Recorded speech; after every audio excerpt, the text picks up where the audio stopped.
Paano kayo kumita, not just kumita, paano kayo bumalik sa Panginoon. Baka nakakalimutan na paano magdasal. Baka magdasal kayo, nakaganito. Diba? Ibang-iba naman. Ibang-iba naman yun pag ganun pinagdasal, diba?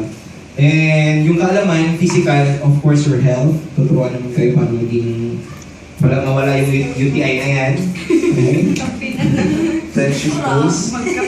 But anyway, you are here to witness what is in-life marketing. So, yung iba, na-invite, I don't know kung paano kayo invite, paano kayo pinupunta dito sa opisina. Pero kung seryoso kayo, sasabihin ko sa inyo, mabilisan. Okay, mabilisan. Ako kasi dati, way back, napaka-skeptic ko, alam niyo na yun, negative ako about this business. Pero ang hindi ko kayang, hindi ko maintindihan kung paano kumikita ng milyon yung mga tao. Okay.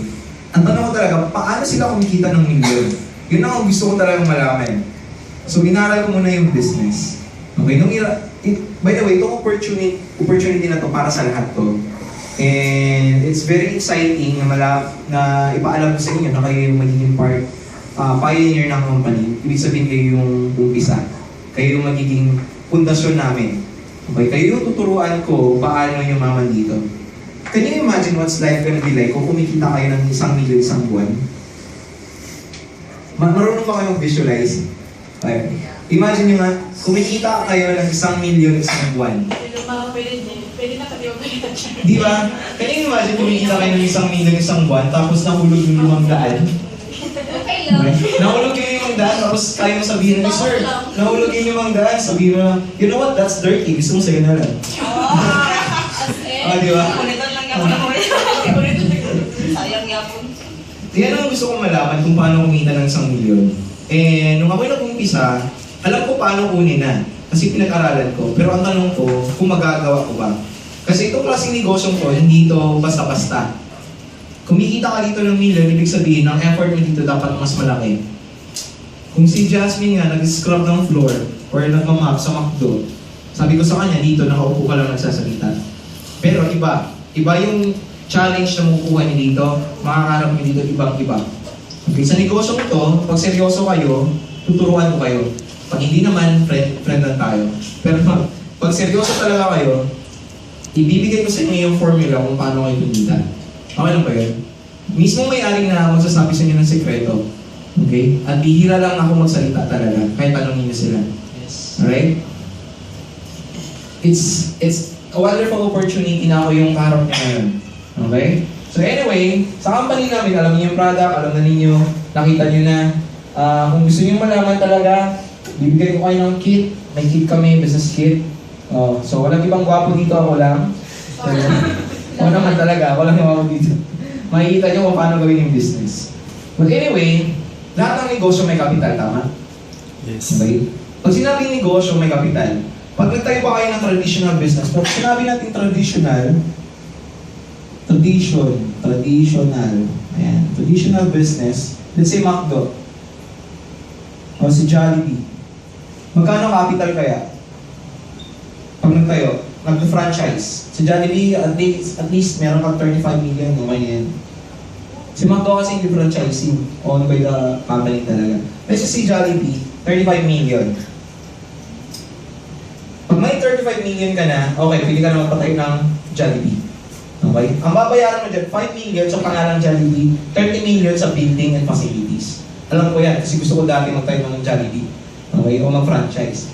Pero, sabi ko, ang mahal naman. Sa business na to kasi, konti lang ipapalabas mo, malaki yung balik. Okay? Yan, matutunan nyo yan ngayon na. Kung kayo, magtatayo ng negosyo, ang capital 35 million, kaya nyo bang gawin? Kaya nyo bang ilabas to? Diba hindi? Natanas kung milyonaryo talaga kaya mong gawin. Pero kung hindi, reality speaking, hindi nyo kaya ipalabas ang 35 million. So, paano kayo magsisimula kayo ng business? Alam niyo ba yung quick stand sa San Pedro? Tingin nyo, magkano capital niyan? Guess. Wild guess. 10,000. Yes. 10,000 minimum and 15 to 20. Mahal pa rin. Di ba? Tanongin ko yun, may 10,000 ba kayo? Wala. Exactly. Sabi kasi ng mentor ko, way back, you don't need money to become rich. And you don't need money to start up a business. Nung sinabi niya yun, nagtataka ako, paano magsimula ng business na walang capital? Hindi ko talaga maintindihan yan dati. Ngayon alam ko na kung paano. Okay? By doing network marketing, you can easily put up a business without any big capital. Dito, huwag niyo tignan kung ano yung lalabas. Tignan niyo kung ano yung babalik sa inyo. Gusto niyo ba malaman? Gusto niyo na malaman? Yes. Okay? Bago ang lahat. Ngayon alam niyo na may capital. Okay? Bago ko simulan, bago ko ipakita yung capital ng company, gusto ko muna alamin kung kayo negative o positive. Okay. Yung negative, kikidla lang yung gabi na to. Biro lang. Naalala niyo pa ba nung una yung elementary or kinder? Nung sinabi ng teacher, draw a house. Naalala niyo pa ba? Elementary or kinder?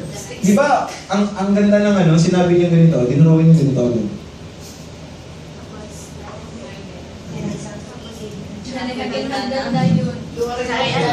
Lagay mo lang bulak sa gilid. Tapos may mga ganyan pa, tapos may mga langgam pa.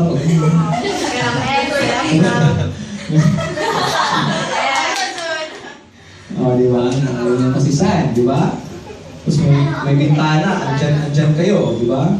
Tapos may hagdan. Naalala niyo pa ba yan? Yes. Yan ba, dinrawin niyo lahat? Yes. Sumunod nga kayo? Yes. Maniniwala ba kayo na nakaprogram yung utak ng mga Pinoy na maghirap at hindi magyaman? Maniniwala ba kayo? Yes. Paano? Bata pa lang tayo, ang itinuro na sa atin, ano yung gusto mong bahay? Bahay kubo. Tama mali? Tama eh. Ibig sabihin, sino may kasalanan? Yung mga nangyayari natin. Hindi, actually ang kultura yan. Iba ang tradisyon sa kultura. Ang kultura kasi, nakatatak na sa mga isipan natin kasi itinatak yan ng mga kaninunuan natin. Sabi kasi ng ninuno natin, okay lang, makatira sa ganito, simpleng buhay, okay lang. Noon yun. Iba na ngayon. Saan ka ba nakikita ng kubo sa Davao? Wala na. Dati meron. Dati, maniniwala ba kayo dati? Isa lang ang nagtatrabaho sa pamilya, buhay na ang 12 na anak niya. Yung ama lang nagtatrabaho, buhay na yung 12 na anak niya. Maniniwala ba kayo dyan? Subukan nyo ngayon. Kahit 5 pa kayo nagtatrabaho lahat sa pamilya nyo. Kaya sa New Jersey, pag sinabing sa teacher, draw a house, alam niyo ba ang dinodrawing ng mga estudyante? Napakalaking yung mga mansion, tapos may swimming pool pa. Ganun sila mag-isip. Ibig sabihin, bata pa lang sila, tinuturuan na sila, minamindset sila na paano yumaman. At hindi mag-isip ng kahirapan. Okay? Gusto niyo pa i-test ko na talagang negative kayo? At i-test ko na paghihirap ang nasa utak niyo at hindi pagyaman. Sige, ganito na lang. Tanungin ko muna kayo bago ko magpatuloy. Gusto niyo bang yumaman? Yes. Seryoso kayo dyan? Yes. Ganito lang kasi. May sabi kasi, kung pagsagot nga hindi mo magawa, pagyaman pa kaya. Tama. Di ba? Pag sumagot kayo, hindi ko excited. Pag, yes! Tama ka. That's right. Alright. Nakakatawa nga eh. Okay, ito nga. Gusto ko yung parang sa inyo. Hindi first time nyo ako makita ganito. Tama? Ayan. So, ngayon na-witness nyo kung ano ako pag nandito ako sa... Akala kasi ni Jasmine, pag nandito ako sa opisina, mataray ako. O, stricto eh. Hindi, baliktad. Nagpapatawa kami dito. Okay, para kami tanga. O, di ba? Para ma-entertain lang kayo. Anyway, ang point ko lang guys. Sige nga, gusto niyo yumaman? Yes. Ayan, walang sumagot. Yes! O, di ba? Yes. Okay lang ba na bawat sagot niyo sa akin ay guess? Mag-enjoy na tayo, okay lang ba? Walang DJ walang DJ. Ang dapat sagot niyo sa akin, yes! Yung may lambing sa dulo. Yes. Nailambing sa dulo, Yung may lambing sa dulo, Anyway, bakit sinasabi ko sa inyo guys? Kasi gusto ko lang buksan yung isipan niyo. Kasi walang magandang nangyayari sa taong nakasara yung isipan. Alam niyo yung baso? Pag yung baso punong-puno, pag sinalinan mo ng tubig yan, punong-puno, ano mangyayari? Hangapaw lang. Parang utak lang natin yun. Nakaupo kayo dyan, pwede niyo sabihin sa akin, alam ko na yun. Narinig ko na yun. Para sa ibang tao lang yun, hindi para sa akin yun. Ibig sabihin, hindi niyo inaalaw yung sinasabi ko. The moment nilalagay niyo sa isipan niyo ngayon, na nakikinig kayo sa akin, congratulations. Pupusta ako. After 5 years, ganun pa rin yung buhay niyo. Anong problema niyo ngayon? Pustahan tayo pera. Pustahan tayo pera. Ang problema niyo ngayon, pera. O, diba? Masaya. Ayan. Pera, tama? Pustahan tayo after a year from now. Ang problema niyo pa rin pera. 2 years from now, ang problema niyo pa rin pera. Pag hindi niyo ginawa ng solusyon to, ngayon pala, baka magtaka kayo, nagbago bigla buhay niyo, na mas lalo kayong dumapa. Kasi ito, pag sumali kayo dito, pag naging part niyo ng company, 5 years from now, pera pa rin problema niyo. Kung paano uubusin yung pera niyo. Yes. Maniwala kayo sa akin. Yes! Yan ang gusto ko. Anyway, sige, susubukan ko lang. Yes! Ano ba ba? Susubukan ko kung gaano kayo na negative, ha? Okay. Sabayan niyo ako. May gagawin ako, i-compute niyo lang sa utak niyo. Okay? Marunong naman siguro kayo mag-compute, di ba? Oo, sa Hindi ba lang? Sige, nagagawin ako. Sige, ready? Yes. Yes. Sa utak ka, di ba? Sa isip lang, sa isip.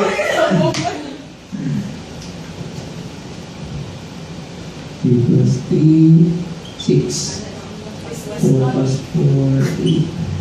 5 plus 5. Bobo kasi ako sa math actually. 6 plus 6, 11. 7 plus 7.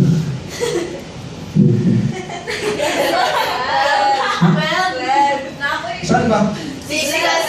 Ay, ito? Nami concern. Ano? Kita niyo kung gaano kayo ka-negative?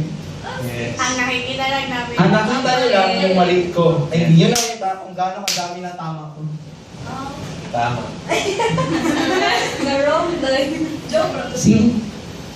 Ganyan tayo mga Pinoy. Yes. Kahit ano pa yung effort natin sa isang tao, kahit gaano kaganda, isang mali mo lang, ang titignan na natin yung pagkakamali nila.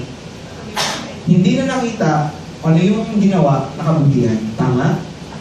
Nakaprogram sa atin to. Ha? Nakaprogram na sa atin to. Alam ba? Nakaprogram na sa atin to na mali yung tinitignan natin sa mga tao. Ngayon iba na ako. Nakikita ko na kung ano yung na-appreciate ko na yung mga ginagawa para sa akin. Kaya ang kapalit niyan, appreciation din at saka mas matinding kapalit. Okay? Kasi the more you give, the more you will receive. Sabi ito nga sa Biblia. Di ba?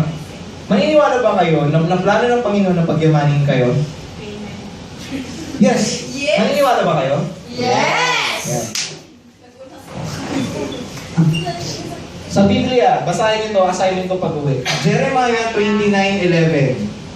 Ano sabi ng Panginoon? For I know I have the plans for you. Plans to, not to harm you, plans to give you hope in a future. Sabi ko nun.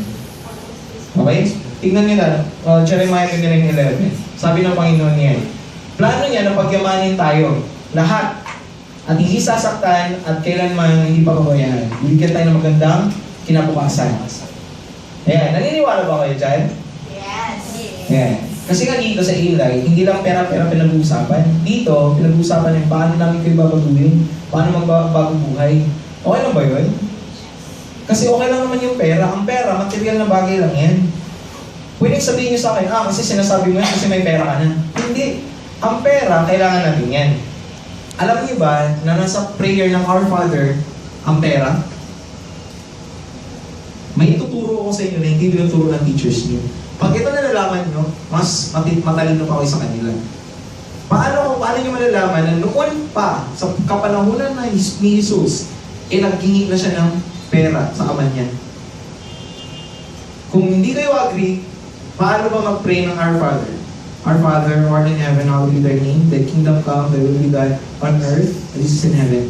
Give us today Our daily bread. our daily bread. Bakit? Kapag dasal pa kayo ng dinasal niyo ba yung bread? Hindi, di ba? Ang ibig sabihin doon, ang tinatawag natin needs. Yung pangangailangan nyo, give us our needs. Ano ba kailangan nyo? Food, Paano ka makabili ng food? Pera. Pera.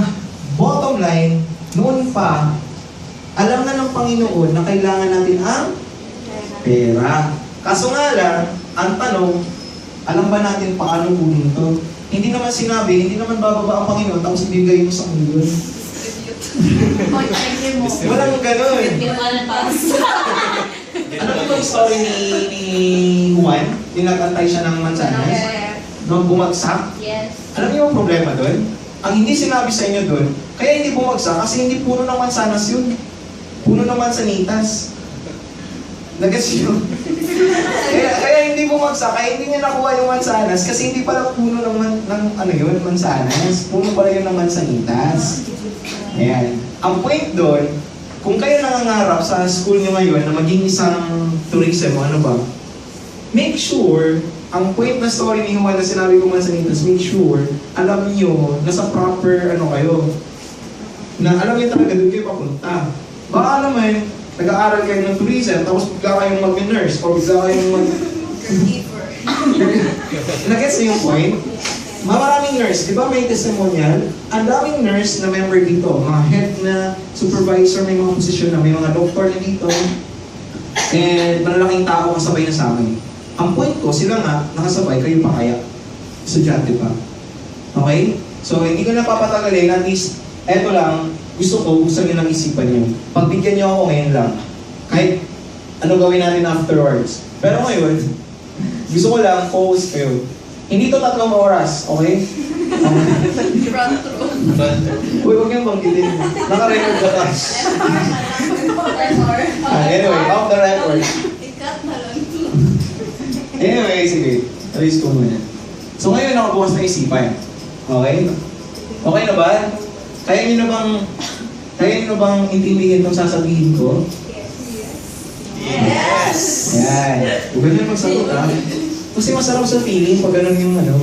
Kasi yung energy ng speaker, nasa power ng audience. Okay? Pag sinabing capital na 6,980, malaki o maliit? Mali. Ang capital, 6,980, malaki maliit? Sure? Sure? Anong totoo? Malaki o maliit? Malaki. Number 6,000. 6,980, may 6,980 kayo dyan? Malaki maliit? Okay. Huwag lang muna yun. Sabi niya sa may 6,980 kayo. Malaki maliit? Malaki. Okay. Gusto niyo data natin? Kasi estudyante yung iba, gusto niyo litan. Sure? Ano ba? Gusto niyo malaki maliit?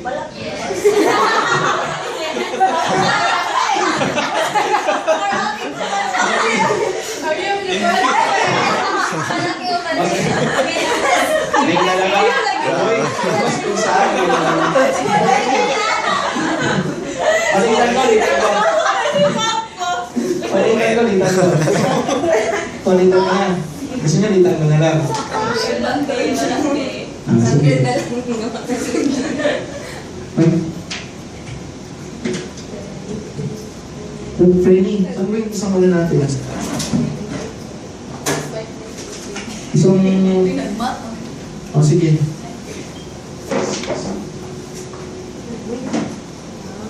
Ayan. Malaki maliit.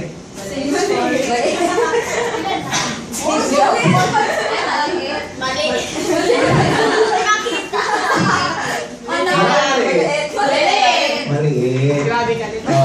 Sobrang liit. Diba? Ibig sabihin, ano ang point doon?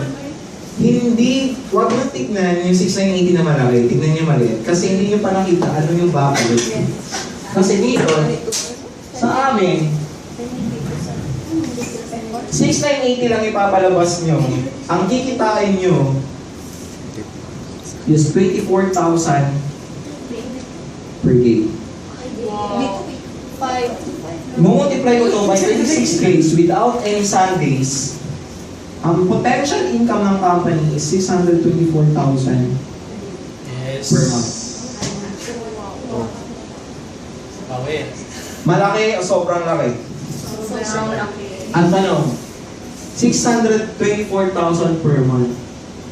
Sir, or Kurt, totoo bang may kumita na yan? Ako, kumita talaga niyan. Walang duda yan. Ang tanong, kayo ba gusto nyo kumita ng ganyan? I like the crowd already. Ayan ang gusto ko. Okay, ayan ang gusto ko. Siyempre, explain ko kung paano ito kikitain. Okay, gusto nyo ba malaman? Alright. Eto, sinabi ko potential. Hindi ko sinabing agad-agad kikitain nyo. Huwag kayong maniwala. Pag may isang networker, lumapit sa inyo, sinabi ko gusto ko kumita ng 1 million after 1 month. Huwag kayong maniwala sa ganyan. Kasi hindi posible na after joining, 1 million agad kikitain nyo, yung million agad. Hindi. Saan pa kayo nakakita ng negosyo, nag-uumpisa ng malaki? Di ba nag-uumpisa sa maliit? Kung nakikita nyo ngayon, isang office lang ito, bigyan nyo kami ng 1 taon, 2 taon, mas lalaki at lalaki ito. Okay? So anyway, explain ko lang anong benepisyo. Dito kasi, ang benefits, sobrang ganda. Unang-una, 85% ibabalik ng company sa inyo. Upon joining, return on investment, ibabalik namin sa inyo. May products kayo worth 6,000, babalik. Ibig sabihin, kung ibabalik ng company yung 6,000, magkano na lang yung capital mo? 980. Pangalawa, may 25% discount pa kayo. Sa lahat ng produkto, lifetime discount. Number 3, bilisan ko na lang. Travel incentive. Ayan, travel incentive. Tapos travel incentive, wala kayong babayaran. Company expense, this coming December, magpapalawan kami. So, sabi ko nga Jasmine, gusto niyo sumabay. Palawan, Puerto Princesa and Ignido, all company expense. Ni piso, wala kang babayaran. Ang gagawin nyo lang, tatrabahuin nyo lang yung business. May ibibigay lang kami ng quota. Pag nagawa nyo yan, kikita pa kayo, at the same time, may ibibigay kami travel incentive. Next year, nakita mo yung gagawin, di ba? Nakita mismo ni Rosary, yung pa-Singapore namin, Singapore with Macau. Yan. Next year, yan ang plano ko talaga na gawin sa company na to. Pangapat is yung tinatawag na insurance. Ano yung insurance? Ano yung insurance? Dito may worth at least 200,000 kami. 100,000 sa accidental death. Pag nasagasaan kayo, may 100,000 kayo. Okay, so may pag naputol yung paa nyo, ganyan, yung kamay nyo, yung ulo nyo, ayan.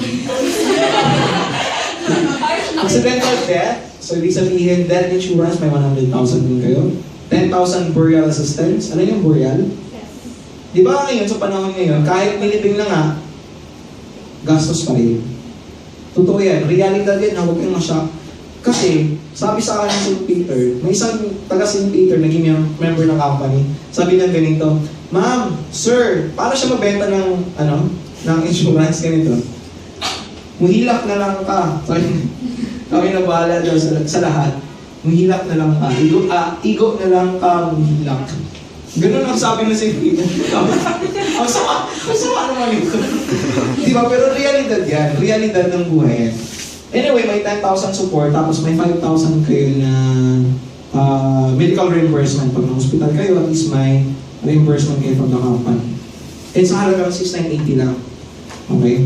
Bakit ko niliitan yan? Of all the companies na nakatingin sa amin ngayon, sabi, bakit ko niliitan yan? Isa lang ang purpose ko. Hindi ako yung tipong gustong may-ari na Rex, yung pagyamanin ang sarili ko. Hindi. Gusto ko, yumaman kayo. Okay? Konti lang ang sa amin dito, sa totoo lang. Honest to goodness. Kaya maraming tao agad yung, tawag yan, naniwala agad sa amin. Sobrang nagtiwala because of the marketing plan, compensation, and the products. Okay, dito kasi, gusto ko, ang goal ko bilang may-ari, hindi ako yung unang magkakaroon ng Ferrari. Kayo. Sino magkakaroon ng Lamborghini? Kayo. Sino muna magkakayate, magkabahay kayo? Ang goal ko lang, pag kayo lahat yumaman, kasi umabot tayo ng 500,000 members. Sa Davao, maraming members. So, ibig sabihin, maraming sasakyan yan. So, hindi mo na lang sasakyan. Text ko na lang, uy, daanan nyo naman ako, makisakay na lang ako. Di ba? Kasi ako, kontento ako sa buhay ko. Kung gusto kong kumita ng milyon, kikitain ko yan. Gusto ko yan. Pero pag alam ko, ginagawa ko, sabi kasi ng mentor ko is ganito. Philanthropic na kasi yung pag-iisip ko. Alam niyo philanthropy? Yung ibang tao na yung tinitignan ka sa sarili nila. Dumating kasi ako sa point na gano'n na ako ngayon.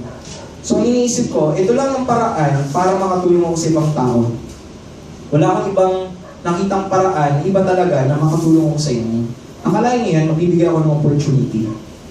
Ang 6 and 18 pinag-uusapan natin, pwede ma-insure ko sa grupo niyo yan. Pangalawa, ako mismo magtuturo niyan. Pangatlo, ang mismo may-ari ang maggagabay sa inyo.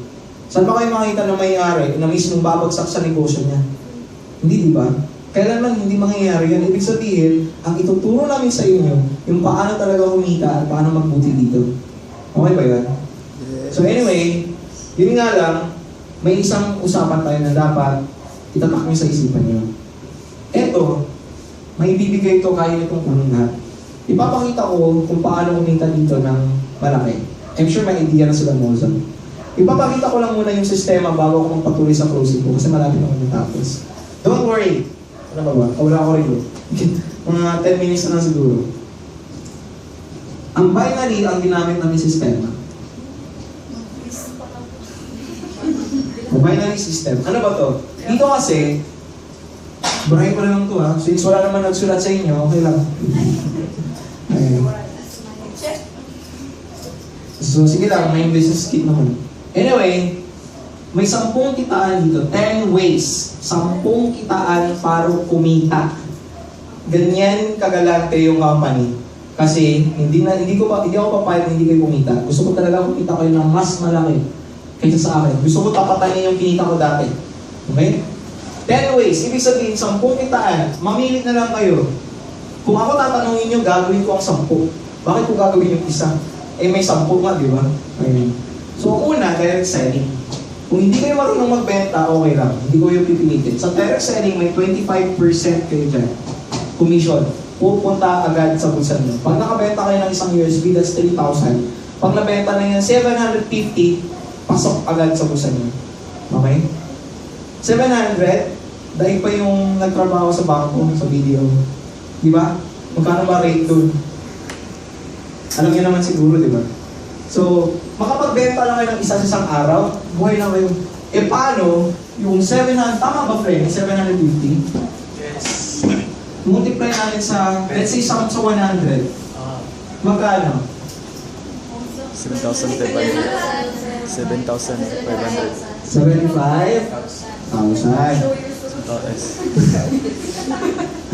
75,000. Kung nakabenta kayo ng 100 sa isang buwan, may 75,000 kayo, saan kayo maghanap niyan? Ang nakaganda dito, hindi kayo ang bibili ng product. Hindi na kayo mag-ship papuntang Amerika, papuntang ng Pilipinas. Hindi na kayo mag-iisip ng bayad ng kuryente, hindi na kayo mag-iisip kung sino yung ano.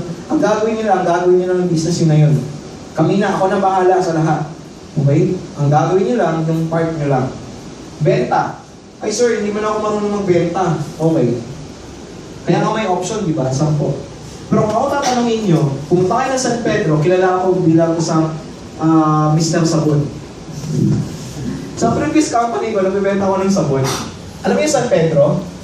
Yung Lash Me? Yes. Kakilala ko lahat ng mga babae dyan, way back 2012. Ang ginagawa ko ganito, may sabon kami gluta, 160. Sample ko lang ang sample. Dati kasi nahihiya ako, galing abroad, tapos Microsoft, tapos magbenta ng sabon. Ganun ka tindi yung pagbaba ng pride ko. Tinanggal ko talaga yung pride ko, nag-humble down ako. Sabi ko sa sarili ko, gusto ko niyaman, gagawin ko talaga to. So, ang ginawa ko ganito, lumapit ako sa kanila, binenta ko sa kanila, sabi nila, sir, mahal naman, 160. Sabi ko sa ganito, ate, sige, 10 gigs. Aantayin ko, katapusan ng buwan, basta bayaran ko lang ako. Naging maganda yung ano namin, lahat ng mga babae doon kumuha sa akin. So, every month, naging residual income ko siya. Every week may kumukuha na sa akin. Halos papuntang ng San Pedro Extension yung nangyari sa akin. Kaya kilala ko dyan dati pa. Anyway, bakit ko ginawa yun? Kasi gusto ko yumaman. Ako hindi ako hipokritong tao. Pagbentahan mo ko ng panty at bra, ibebenta ko yan pag alam kong ikakayaman ko yan. Basta alam kong ikakayaman ko. Pero hindi ko ibebenta yan pag hindi ko alam na wala din pala. So kung ito, ikakayaman yung gawin niyo. May ituturo ko naman paano magbenta yun. Akala niyo magbenta yun ng ganito, kung ito yung pala. Andito yung sekreto paano yumaman. Sino hindi bibili niyan? Marami talaga mga interesado niyan at mag-curious. Kahit hindi na kasi sila mag-networking, huwag nyo nang pasalihin, bentahan nyo na lang. Okay? Sige. Bilibilisan ko. Hanggang 4 lang muna ako. Ang tawag namin dito PA, Personal Affiliate. Bonus ng company. Pag may na-recruit ako, bibigyan nyo ng 500. Sa website, kayo to. May tinatawag na left and right group sales. Kita kayo ng 500. 500. Magkano lahat ang kinita mo? 1,000. Ang pangatlo, kunwari, ilan ba yung kaibigan nyo sa Facebook? Let's say 5,000. May 1,000 dyan. Ang isa, out of 5,000, kahit 100, realidad. Yung 100 sumali, 100 times 500. 50,000. Diba? At least may pera kayo dyan. Ito ang tinatawag namin GPA. Ito yung passive income ng company. May bonus kayo matatanggap nito ng 1,500. Sabi ng company, pag pumaris kayo dito from left to right, bibigyan kayo ng bonus na 1,500. Dalawang i-invite mo, may bonus ka 1,500, magkano lahat kinitan yan? 2,500. Ang ginawa nila, nag-invite ka ng dalawang tao na sumali, meron na kayo 2,500. Ang maganda sa pangatlong kitaan is passive. When sinabing passive, kusang lalaki, kusang kayo kikita. Pag lumalaki yung business. Si friend 1 at saka si friend 2, ganun din. Mag-i-invite din ng isa at saka dalawa. Isa at saka dalawa. Si friend 1, kumita ba? Yes. 500 siya, 500 siya, 1,500, 2,500 din siya. 500, 500, 2,500 din siya. Ang tanong, hindi mo kilala si A, B, C, D. Kilala niyo ni friend 1 at ni friend 2. Ang tanong, may kikitain ba kayo? Saan? Sa 1,500, sa GPA. So, ibig sabihin, may 1,500 ka, may 1,500 ka, bonus. Hindi mo kakilala. E paano kung lumaki yan? Nag-invite din ng dalawa. Nag-invite din ng dalawa, nag-invite din ng dalawa, nag-invite ng dalawa.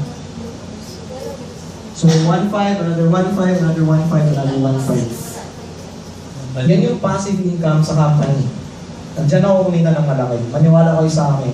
Pag na-add nyo ako sa isang Facebook account, kung masasyak kayo sino yung mga kasabay ko sa business. Okay? Hindi sa pagmamayabang. Okay? Ang mga Duterte, talagang inuuna ko talaga yan sila na bumili ng produkto talaga. Pinagamit ko kasi mayor ng palaman way back.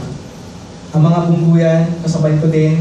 Sila ex-vice mayor Bungguyan, Louie Bungguyan, tsaka yung kabatch ko na sila, si Joanne, yung counselor natin ngayon, and si Joanne. Sila yung mga nagtiwala sa akin. Kung sila nga nagtiwala sa akin, kayo pa kaya? Anyway, eto, hanggang dito na lang ako sa pang-apat. Ayan. By the way, yung 1,500 na yan, papaano? Ito is show your solution, di ba? Sabi na. 1,500, ang company kasi, wala mo ano, wait. Ang company kasi, may tinatawag lang na 16 pairs per day. Yan, pairs per day. 16 lang daw kapares sa isang araw. Ibig sabihin, i-multiply ko to in 1,500. Okay, so magkano ba to? This is 24,000 per day. Kasi per day man to, day. So, day. 24,000 times 26 days. Bakit 26? Sa isang buwan, wala kaming Sunday. Close kami. So, 26 days times 24, that's 624,000 per month. Yun yung pinakita ko sa inyo. Ibig sabihin, ang competition na to, sa pangatlong kitaan lang. Hindi kasali yung una, pangalawa, pangatlo, at pang-sampo. Ang pang-apat, tinatawag ko itong profit sharing. PS na lang, madali. Bibigyan kayo ng company ng 3% net income pag naging top 10 earners kayo. Tingin kayo dun sa kaliwa. Wala pa mga mukha ang top 10 earners. Ibig sabihin, pwede kayong humabol. Jasmine Moza. Ayan, yun ang mo. That's good, that's good. Tama yung ginawa niyo. Ayan, so, ano ba to? Pag kumita daw kayo, naging top 10, kagaya ko, naging top earner ako dati, binibigyan kami ng company ng 3%. Pag ang company kumita ng 100 million, magkano ba 3% ng 100 million? 3 million. Ibig sabihin, bonus mo 3 million, hindi mo ba tatanggapin yan? Hindi ba bonus na nga? So, tatanggapin mo yan. Huwag kayo masya, kasi million na pinag-uusapan dito. Totoo yan. Million-million talaga ang kinikita dito pag million-million din ang effort mo. Ang resulta mo dito, ang kikitain ng million, magdedetermine yan sa action na gagawin nyo.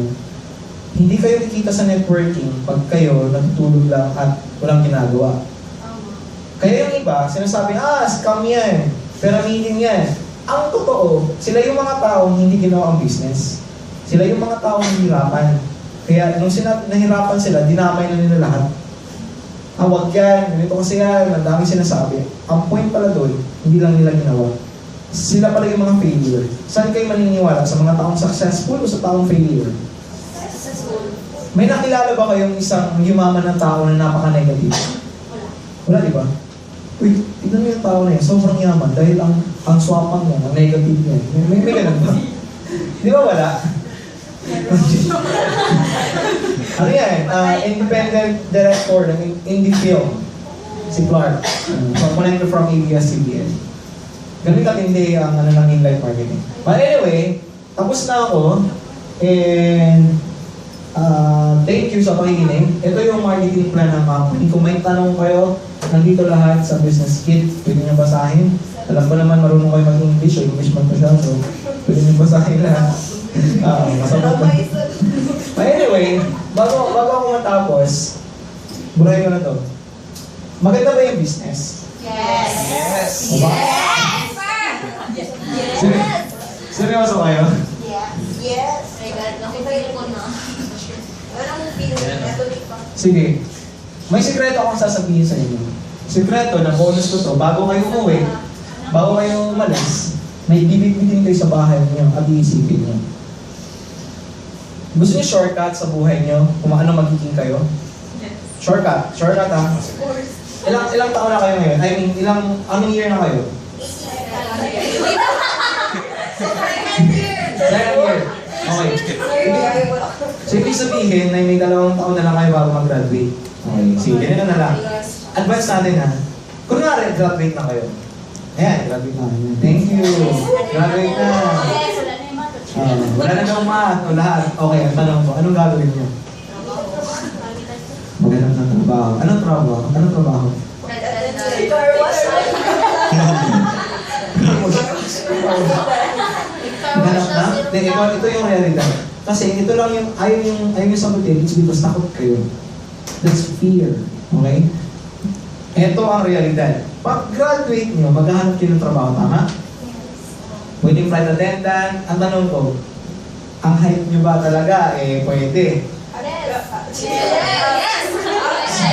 Subo pa. So dami, hindi ako negative ha. Gusto ko yung pangarap nyo, pangarapin niya. Pero ang realidad is ganito. Naniniwala ba talaga kayo na magiging kayo yan after graduation? Ang iba sa inyo may trabaho na, like just me. Diba? Ibig sabihin mahirap. Okay? Give me at least 10 na gumraduate dyan sa UM na nagtatrabaho ngayon sa malalaking airline company. Kung meron, 10 lang o ilan lang. The rest, saan yung iba? Nag-abroad, iba trabaho, nasa mall, mga ganyan. Cashier. Hindi ba kayo natatakot dyan? Ngayon pa lang, dapat kabahan na kayo. Kasi pag hindi kayo nakaplano, sabi kasi ng mentor ko, if you fail to plan, you're planning to fail. Kasi pag hindi kayo nagplano sa future nyo, ibig sabihin, kayo mismo ang nag-jeopardize ng future nyo. Kasi pagdating nyo doon, sasabihin nyo, ito na talaga buhay ko, kontento na ako. Alam niyo ba yung mga lola-lola natin? Sabi, anak, makontento ka na kung ano meron tayo. Gusto po, poor mindset yun. Kasi hindi nila alam paano diskarte. Yun ang realidad doon. Ako, isa lang ang garantiya ko. Sa buhay ko, alam ko paano mabuhay ng mahirap. Kasi nasa squatter area kami dati. Sobrang hirap ng buhay. Swerte na kami pag may asin. At para sa akin, birthday na pag may tuyo. Ganun kahirap yung buhay namin dati. Way back. Nasa may airport kami, so pag alas 5, lumilipad aeroplano, alarm clock na namin yun. So sobrang ingay. Gising talaga kami. Wala kaming choice. Magigising na talaga. Ang point ko is ganito. Mahirap ang buhay ko nun. naranasan ko rin bumuti buhay ko. Ang garantiya ko lang, ayaw ko na bumalik doon. Alam ko buhay hirap eh. Every single time, yung mayayaman, mas pinili nilang yumaman kaysa sa maghirap. Tama? Hindi niyo ba narinig yung tanong na ganito? Bakit yung mayayaman? Lalong yung mayaman. Bakit yung mahirap? Bakit lalong yung maghihirap? Kasi yung mahirap, pinili nilang maghirap. Yung mayayaman, mas pinili nilang magyaman. Di ba? Saan ka ba nakakita ng negosyante yung ganitong gagawin? Benta na natin lahat. Makitira na lang tayo dun sa squatter area. May ganun ba? Wala, di ba? Gusto kong ipaalam sa inyo, bago kayo umalis, na itatak sa isipan nyo, na si Kurt ngayon nasa harapan nyo. Ito yung Kurt, na magagabay sa inyo. After nito, kung ano na yung tingin sa akin, okay lang. At least man lang, I was able to touch your heart and mind and soul for this night. Kasi after nito, pwede niyo akong kalimutan. Sabi ko nga sa kanya, sabi ko kay Jasmine, the moment makilala niyo ako, I will let you go. Bakit? Kasi, pwede niyong gawin tong sabihin natin na negative kayo o blah. Kasi takot lang kayo. Bakit takot lang kayo? Don't worry. Gagabay ako sa inyo. Kung gusto niyo talaga magbago, shortcut, gawin natin to. May kaibigan ako sa video. Magkano sahod sa video? Teller. Gusto niyo i-guess? Sige. Ako alam ko. 10,000 per month. Nursing lang. Ngayon alam nyo na may yabang lang yung mga yan.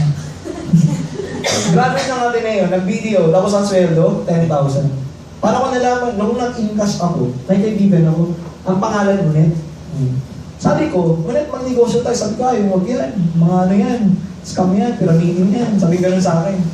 Sabi ko, bakit mo naman nasabi yan? Paano mo nasabing scam? Di, kasi narinig ko, bababla. After 1 month, bumalik ko, nag-encash ako. Dinala ko pera ko doon. Malaki, di ba?